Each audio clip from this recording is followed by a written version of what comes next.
السلام علیکم فرینڈس، آج ہم جس پلے کے بارے میں بات کر رہے ہیں وہ ہے جارج برنارڈ شاہ کا پیگمیلین۔ اس پلے کا مرکزی خیال جو ہے وہ ایک بہت پرانے گریک سٹوری اور ایک ماڈرن فوک سٹوری سے لیا گیا ہے۔ تاہم جارج برنارڈ شاہ نے ان دونوں کہانیوں کو ملا کر ایک نئی کہانی کو جنم دیا ہے۔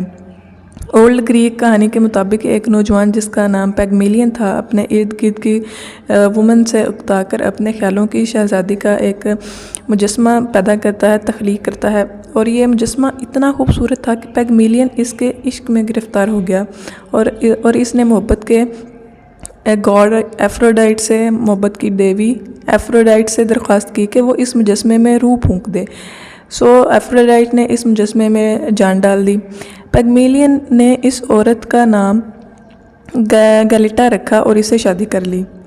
جبکہ دوسری سٹوری جس سے جارج برنارڈ شاہ نے اپنے اس پلے کا مرکزی خیال ماخذ کیا وہ ایک نیو فوک سٹوری ہے، جدید لوک کہانی ہے، اور اس کہانی کا مرکزی کردار ایک یتیم لڑکی سنڈریلا ہے جو اپنی سوتیلی ماں کے ساتھ رہتی ہے۔ اس کی سوتیلی ماں اس پر ہر طرح سے ظلم و ستم ڈھاتی ہے، لیکن اپنی حقیقی بیٹیوں کو ہر طرح کا آرام و آرائش پہنچاتی ہے۔ لیکن ایک اچھی قسمت ہوتی ہے سنڈریلا کی کہ ایک رحم دل پری کی مدد سے سنڈریلا کی شادی شہزادے سے ہو جاتی ہے۔ برنارڈ شاہ نے ان دونوں کہانیوں کو ملا کر اور ان کو دیکھ کر انہیں اپنے موضوع کے مطابق بھی ڈالا ہے۔ اس پلے میں پیگمیلین کا کریکٹر ایک ماہر لنگوسٹک پروفیسر ہجنز کرتا ہے۔ ہجنز ایک اعلیٰ تعلیم یافتہ شخص ہے جس نے مختلف زبانوں پر گہری تحقیق کی ہوئی ہے، اور ایک دن اس کی ملاقات اتفاقاً ایک غیر تعلیم یافتہ، ان پڑھ، غیر مہذب اور سڑک پر پھول بیچنے والی لڑکی ایلیزا ڈولیٹل سے ہو جاتی ہے۔ ہجنز یہ دعویٰ کرتا ہے کہ وہ کچھ مہینوں کی تربیت سے اس غیر تعلیم یافتہ اور غیر مہذب لڑکی کی امیروں کی پارٹی میں پیش کرنے کے قابل بنا سکتا ہے۔ ایک اور ماہر لنگوسٹک، ماہر لسانیات اور اسکالر پروفیسر پکرنگ جو انڈیا میں ہندوستان میں برطانوی فوجی کے طور پر ملازمت بھی کر چکا تھا، ہجنز کے اس دعویٰ کو چیلنج کر دیتا ہے۔ ہجنز اس کے ساتھ یہ شرط باندھتا ہے کہ وہ اس غیر مہذب لڑکی کو شرفا اور امراء کی محفل میں ایک شہزادی کے طور پر متعارف کرائے گا اور اسے اس ٹیسٹ میں کامیابی ہوگی۔ چنانچہ دونوں پروفیسرز ایلیزا ڈولیٹل کو اس بات پر آمادہ کرتے ہیں کہ وہ ان کے ساتھ رہے اور انگریزی زبان جو شرفا اور امیر بولتے ہیں ان پر تربیت حاصل کرے۔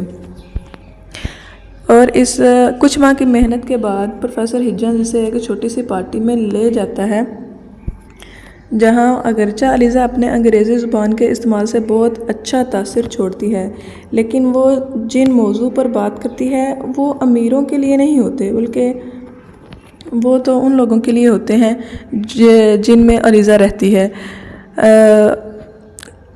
وہ شرفا کی پارٹی کے قابل نہ تھے اور اس سے ایلیزا کے لوئر کلاس ہونے کی نشاندہی ہو رہی تھی۔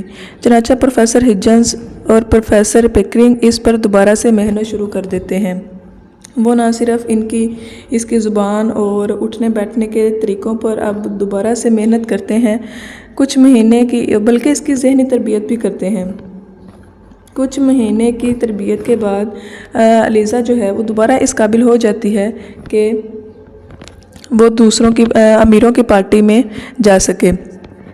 اب وہ اسے ایک اور پارٹی میں لے کر جاتے ہیں جہاں ایلیزا ڈولیٹل اپنی اعلیٰ زبان دانی اور اٹھنے بیٹھنے کے طریقوں اور اپنے موضوعوں کی چاشنی سے بہت اعلیٰ تاثر قائم کرتی ہے۔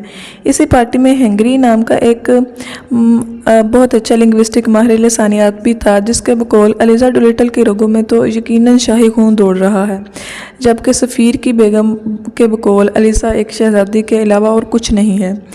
یوں پروفیسر ہجنز اپنے دعویٰ میں کامیاب ہو جاتا ہے اور ایک غیر تعلیم یافتہ، غیر مہذب اور جاہل لڑکی کو امراء کا امیروں کا ایک فرد بنا دیتا ہے۔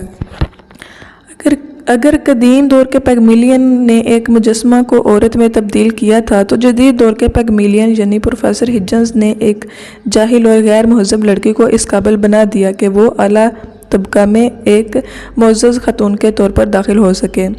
تاہم جارج برنارڈ شاہ کے اس ڈرامے کا اختتام ایسا نہیں ہوتا۔